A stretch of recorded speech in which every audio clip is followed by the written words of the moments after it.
Bismillahirrahmanirrahim. Assalamualaikum warahmatullahi wabarakatuh. Bismillah, alhamdulillah, wassalatu wassalamu ala rasulillah wa ala alihi wa sahbihi wa mawalah. Asyhadu an la ilaha illallah wa asyhadu anna muhammadan abduhu wa rasuluhu alladzi la nabiyya ba'dah.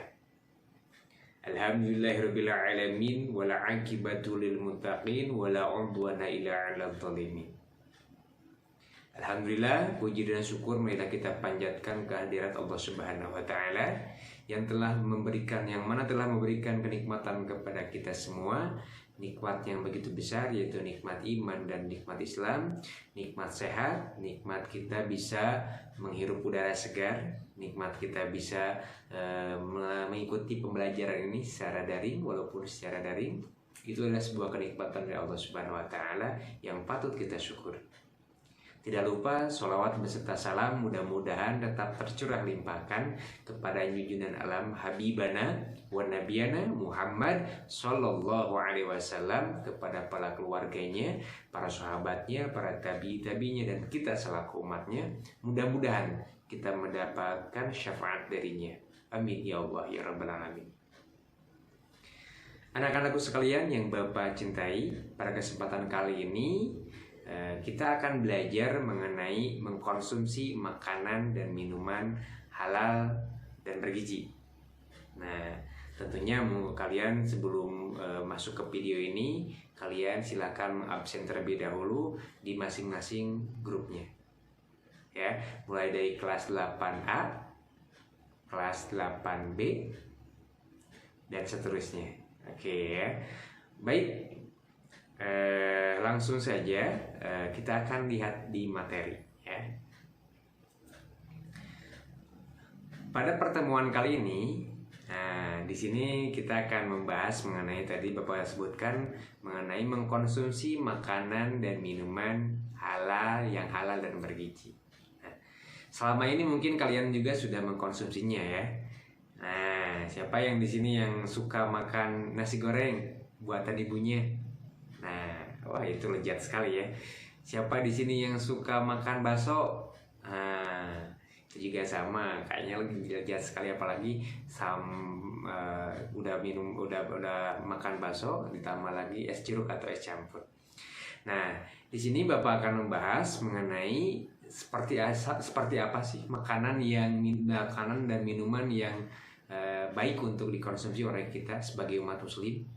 Nah, sebelumnya kita lihat dulu di sini.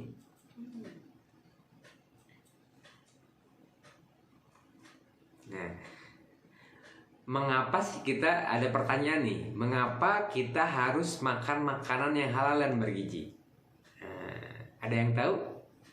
Mengapa sih kita harus makan makanan halal dan bergizi? Ya. Nah, siapa yang tahu jawabannya?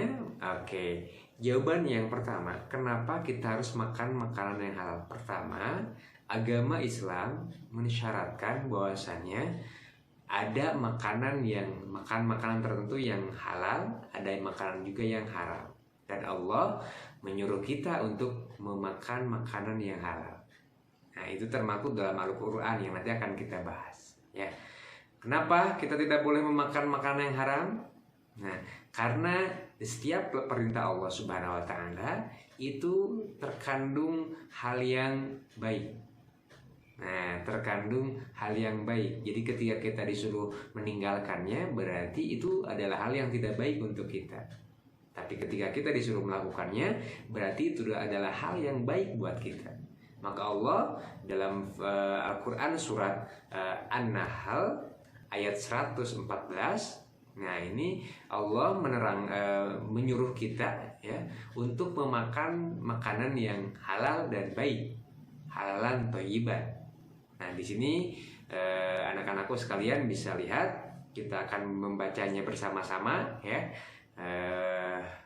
Perhatikan, kemudian baca sama-sama. Mohon ikut membaca bersama Bapak. Baik, kita akan membacanya. A'udzu billahi minasy syaithanir rajim. Bismillahirrahmanirrahim. Rahmanir Rahim. Fakulu mimma razaqakumullahu halalan tayyiban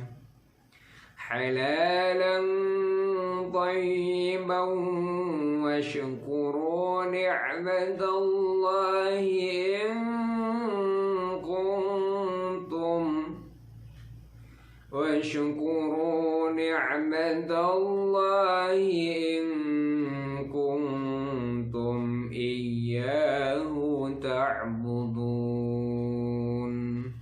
Sadaqallahul Aliyul Azim wa balagha rasulul habibul karim wa nahnu ala dzalika minasyahidin wa syakirin walhamdulillahi rabbil alamin.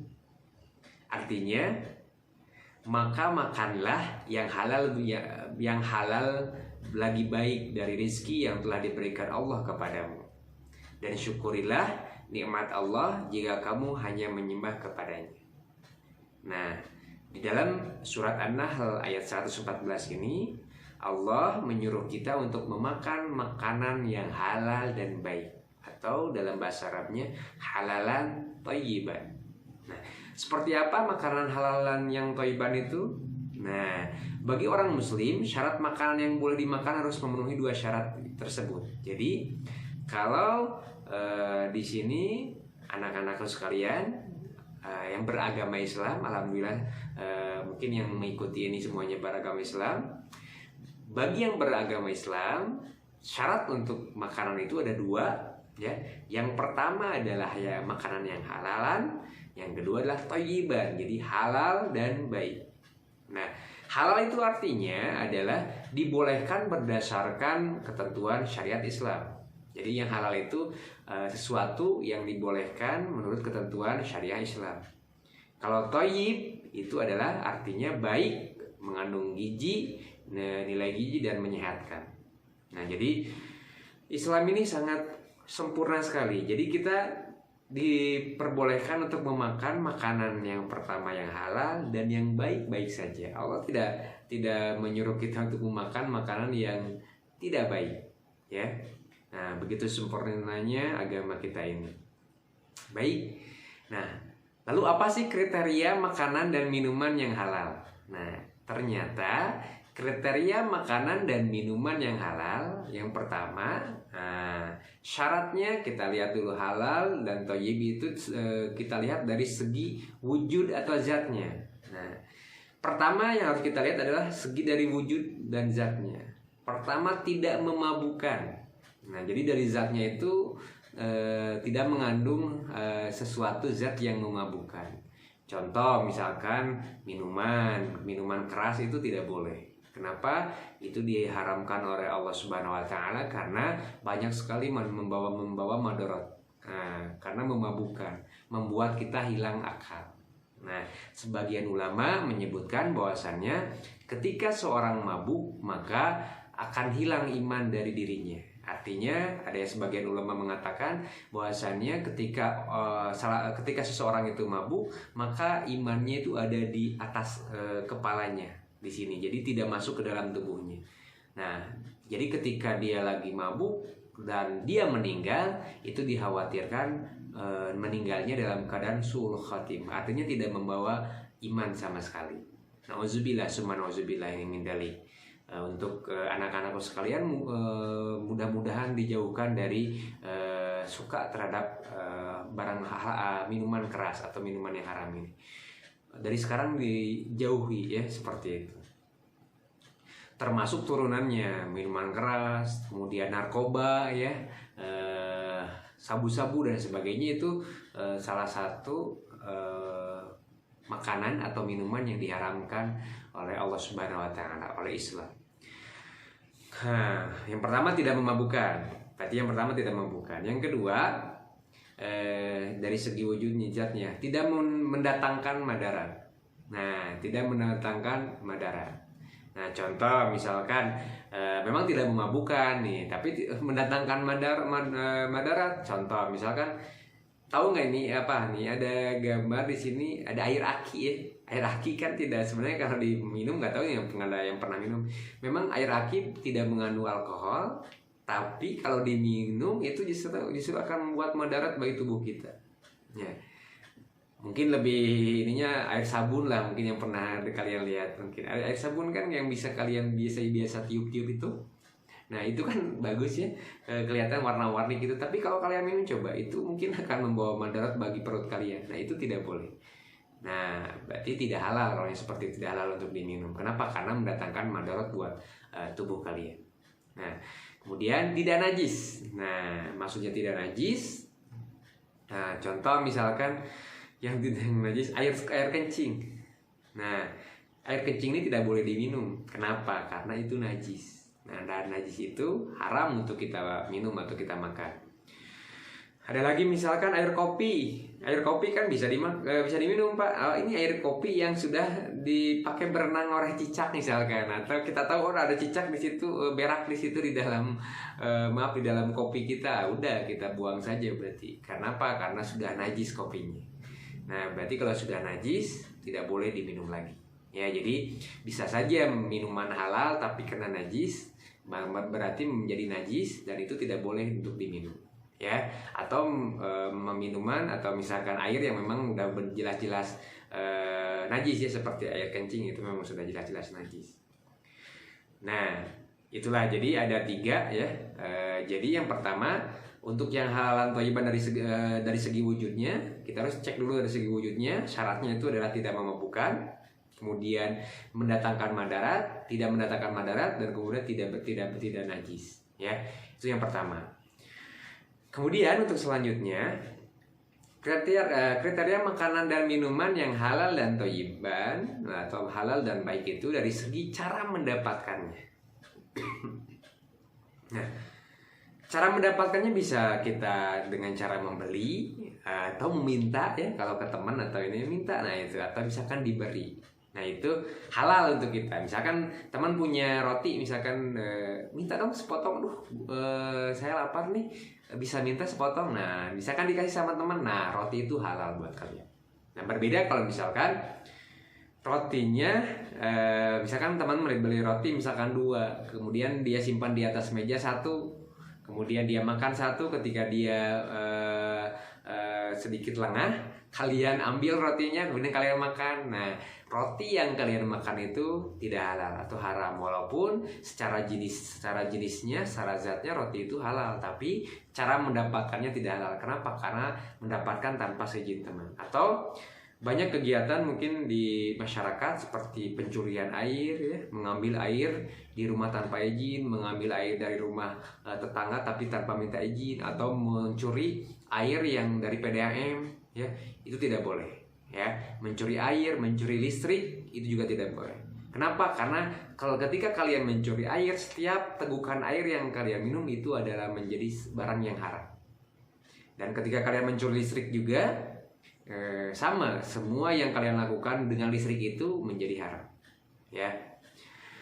Kemudian ada juga yang mencuri dari supermarket. Nah, atau misalkan kalian ada seseorang datang ke Alfamart atau misalkan minimarket seperti itu, kemudian dia memasukkan sesuatu ke dalam kantongnya tanpa membayar, itu juga sesuatu yang haram ya. Jadi dengan cara mendapatkannya, barang yang tadinya halal bisa menjadi haram. Ingat-ingat, jangan sampai kalian memakan barang atau makan minuman yang haram masuk ke dalam tubuh kalian. Nah, berarti ini yang kedua, berarti halal secara cara mendapatkannya. Jadi halal dan baik dari cara mendapatkannya. Kemudian selanjutnya, kriteria makanan dan minuman yang halal dan baik itu adalah halal dalam proses pengolahannya. Contohnya apa? Contohnya, salah satu contohnya kemarin kita sudah melaksanakan kurban ya, Idul Adha. Nah, misalkan dalam proses penyembelihannya, hewan atau hewan yang disembeli, hewan ternak yang disembeli tanpa tanpa adanya kalimat Allah, ya, berarti hewan tersebut disembelih tanpa menyebut nama Allah atau tanpa dengan adanya kalimat Allah, langsung aja sembelih tanpa mengucapkan Bismillahi Allahu Akbar, nah maka yang kita sembelih itu menjadi haram hukumnya, seperti itu. Atau bangkai yang misalkan mati, ayam mati tertabrak motor misalkan, nah itu kita tidak boleh untuk memakannya. Kenapa? Karena itu haram. Kenapa? Karena proses kematiannya bukan disembelih, tapi tertabrak motor, ya, seperti itu. Jadi sebagian ulama yang bahkan ada sebagian ulama yang sangat apik ya terhadap makanan itu, beliau tidak pernah membeli makanan atau ayam dari pasar. Beliau selalu beli ayamnya, maksudnya tidak pernah beli daging dari pasar. Artinya beliau itu harus selalu beli ayam yang hidup. Nah kemudian beliau sembelih sendiri. Kenapa? Karena beliau ingin yakin bahwasannya proses penyembelihannya benar-benar dengan syariat Islam, seperti itu. Nah ini berarti yang ketiga adalah cara proses pengolahannya. Jadi kalau pengolahannya baik, pengolahannya sesuai syariah, maka itu halal, ya. Nah itu kriteria makanan. Tadi kita simpulkan yang pertama, halalnya itu dari segi wujud zatnya ya, halal dan baik dari segi zatnya, wujudnya atau zatnya, kemudian dari segi cara mendapatkannya, dan satu lagi dari proses pengolahannya, ya, seperti itu. Jadi ini makanan harus dicek dulu ya, apakah zatnya halal, apakah cara mendapatkannya juga halal, apakah proses pengolahannya juga sesuai dengan syariat Islam atau halal juga. Nah berarti maka itu kalau masuk ke dalam kriteria ini, berarti itu kita yakin bahwasannya makanan itu adalah halal dan baik. Nah kita akan coba menganalisa ya makanan yang halal thayyiban. Misalkan ini ada gambar sepotong roti. Nah ada beberapa sepotong roti. Nah sekarang Bapak akan tanya, misalkan kita ilustrasikan lah. Kita contohkan misalkan roti itu adalah roti buatan ibu di rumah. Nah misalkan roti yang itu tuh misalkan ya, roti yang itu tuh adalah roti buatan ibu di rumah. Nah berarti sudah ibu bikinnya memang benar-benar dari bahan yang halal, kemudian cara bikinnya halal, kemudian dibuat sama ibu di rumah, jadilah roti, dan itu halalan thayyiban buat kalian, ya. Oke, berarti ini halalan thayyiban. Kemudian yang kedua misalkan roti yang lewat masa kadaluarsa. Misalkan kalian beli roti di toko atau tidak lihat kadaluarsanya, sudah kadaluarsa. Nah itu memang roti itu masih halal dimakan. Kenapa? Tapi itu tidak thayyiban, jadi tidak baik. Artinya bisa saja nanti membawa madarat kepada tubuh kalian, ya. Kenapa? Karena rasanya sudah agak tengik mungkin, ada agak bau atau ada jamur-jamur hijaunya. Nah itu tidak baik untuk dikonsumsi, ya. Nah, berarti tidak boleh dikonsumsi. Kemana harus dikemanakan? Nah mungkin bisa kalian sedekahkan ke ikan, ya, ikan yang ada di ini boleh di sungai, atau misalkan yang punya kolam, di kolam ikan juga itu sangat senang sekali kalau ikan seperti itu. Kemudian roti yang baru, misalkan rotinya baru tapi dapat nyuri dari teman kayak kasus tadi. Nah berarti sebenarnya baik rotinya tuh dalam bentuknya baik, kemudian bergizi, sehat, thayyib kan, tapi tidak halal cara mendapatkannya. Berarti ini tidak boleh kalian makan dan tidak boleh kalian lakukan ya, seperti hal seperti ini. Kenapa? Karena ketika kalian makan makanan haram, maka makanan tersebut akan menjadi darah mengalir di paru-paru kalian, mengalir di jantung kalian, akan merubah pola pikir kalian, jadi akan merubah karakter kalian menjadi karakter yang buruk. Nauzubillah, summa nauzubillah min dzalik. Nah kemudian satu lagi, misalkan ada roti kadaluarsa dapat nyuri. Nah ini pencurinya ya sudah nyurinya yang kadaluarsa. Nah, berarti sudah tidak halal, ya tidak baik juga. Ya berarti tidak boleh seperti itu. Nah ini contoh menganalisis makanan. Jadi ada makanan yang memang halal tapi tidak baik untuk dikonsumsi. Seperti contohnya kayak tadi roti tapi sudah kadaluarsa. Kemudian ada makanan yang memang baik kayak roti tapi dapat nyuri, itu tidak halal, ya. Jadi kalian harus benar-benar teliti ya kalau misalkan dalam makanan dan minuman ini harus diteliti baik-baik. Jangan sampai kalian memakan makanan dan minuman yang haram, ya. Manfaatnya apa sih? Manfaat mengkonsumsi makanan dan minuman yang halalan dan thayyiban. Pertama, tentunya Allah akan ridho kepada kita semua.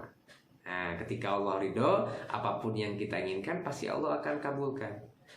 Pasti Allah akan mudahkan jalan kita.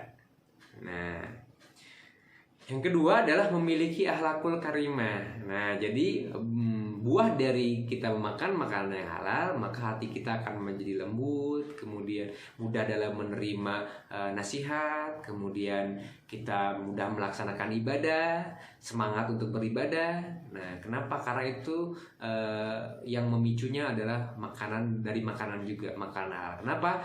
Karena makanan yang masuk ke dalam tubuh kita itu akan diproses oleh tubuh kita dan menjadi energi. Energi dari makanan halal itu membawa energi yang pengaruhnya positif, gitu.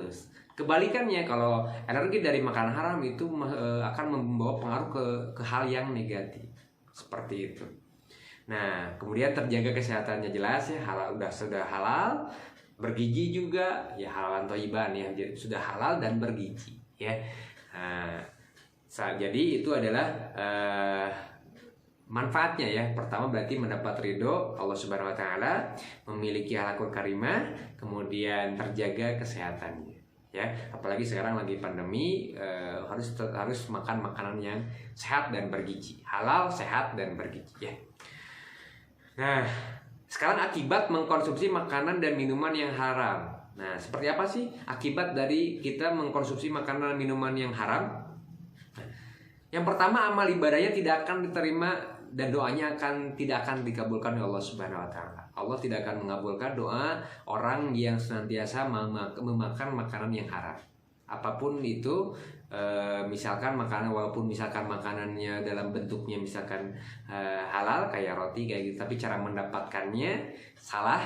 Cara mendapatkannya itu dengan yang tidak sesuai dengan syariah, dengan mencuri, mengambil hak orang lain, meminjam tanpa memberitahu atau mengambil tanpa memberitahu, itu mencuri juga ya. Nah, merampok, merampas gitu. Nah, seperti itu berarti tidak halal.